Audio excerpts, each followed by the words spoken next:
बिस्मिल्लाहिर्रहमानिर्रहीम। मेरा नाम माजिद है। यूट्यूब चैनल में आप मुझे देख रहे हैं। नाजरीन, जो कल एक बाकायदा एक मुकम्मल टैक्सेस के साथ हुकूमत ने एक प्लान तैयार करके इम्प्लीमेंट करने की कोशिश की है, उसके हवाले से आज बात करेंगे। ख़ास तौर पर जो GST है, जनरल सेल टैक्स, वो पहले 17% था, अभी 18% होने पर पब्लिक को, जो आम गरीब शहरी है, उस पर कितना इम्पेक्ट पड़ेगा, उस हवाले से बात करेंगे। तो सबसे पहले देखें आप, GST का मतलब ये है कि जनरल सेल टैक्स में सारे आइटम्स पर जो है ना 1% टैक्स लगेगा।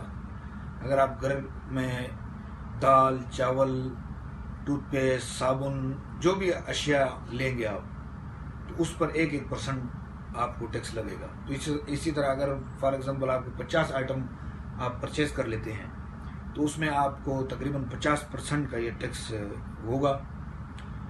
तो इसलिए महंगाई भी बहुत शदीद किस्म की है।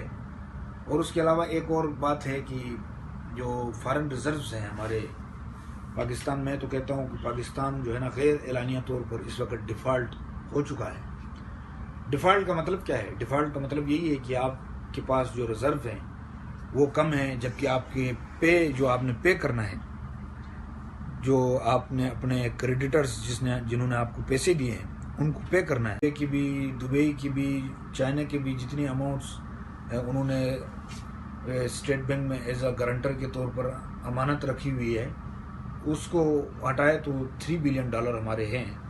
तो IMF को भी देना है हमने। IMF के अलावा दूसरे दोस्त ममालिक से जो लिए हैं वो भी वापस करने हैं। तो वो वापस करने के हमारे पास पैसे तो नहीं हैं, तो डिफ़ॉल्ट तो है। तो अब बात है कि डिफ़ॉल्ट जो है इसको कैसे जो है अभी ऐलान नहीं किया जा रहा है, या इसको जिस तरह श्रीलंका में जो पोजीशन हुई वो पाकिस्तान में नहीं है। उसकी दरअसल वजूहत ये है कि पाकिस्तान एक अटामिक मुल्क है, और उसके साथ उसके जो दोस्त ममालिक हैं वो ज़रा डेवलप कंट्री में आते हैं, यानी तरक्की याफ्ता ममालिक में आते हैं, तो उनका सहारा पीछे बना हुआ है। उसके साथ साथ मैं ये भी बताना चाहता हूँ, अगर एक दफ़ा डिफ़ॉल्ट हो जाए मुल्क, तो फिर दोबारा खड़े होने में ज़्यादा आसानी भी होती है। यूक्रेन और रूस का जब डिफ़ॉल्ट हुए, तो आपको मालूम है कि वो किस तरह दोबारा उठ के आज तरक्की याफ्ता ममालिक में शामिल हैं। तो डिफ़ॉल्ट होना भी ये नहीं है कि कोई मुल्क बिल्कुल हटाए तो $3 बिलियन हमारे हैं।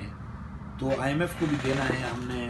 IMF के अलावा दूसरे दोस्त ममालिक से जो लिए हैं वो भी वापस करने हैं। तो वो वापस करने के हमारे पास पैसे तो नहीं हैं, तो डिफ़ॉल्ट तो है।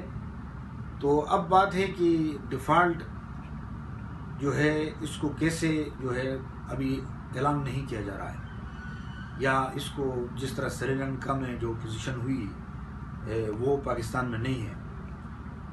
उसकी दरअसल वजूहत ये है कि पाकिस्तान एक अटामिक मुल्क है, और उसके साथ उसके जो दोस्त ममालिक हैं वो ज़रा डेवलप कंट्री में आते हैं, यानी तरक्की याफ्ता ममालिक में आते हैं, तो उनका सहारा पीछे बना हुआ है। उसके साथ साथ मैं ये भी बताना चाहता हूँ, अगर एक दफ़ा डिफ़ॉल्ट हो जाए मुल्क, तो फिर दोबारा खड़े होने में ज़्यादा आसानी भी होती है। यूक्रेन और रूस का जब डिफ़ॉल्ट हुए, तो आपको मालूम है कि वो किस तरह दोबारा उठ के आज तरक्की याफ्ता ममालिक में शामिल हैं। तो डिफ़ॉल्ट होना भी ये नहीं है कि कोई मुल्क बिल्कुल आप तबाह होकर रह गया। तो बस दोबारा खड़े होने में, दोबारा अपने आप को संभालने में एक अच्छा, पूरी कौम को, हुकूमत को, सबको अपनी मईशत को ठीक करने के लिए हर एक का किरदार होता है, जो कि एक्सपोर्ट, सर्विसेज या प्रोडक्ट, इसको बढ़ाना होगा। इसी तरह हमें अपना मुल्क को संवारना होगा। चैनल सब्सक्राइब करिए। शुक्रिया।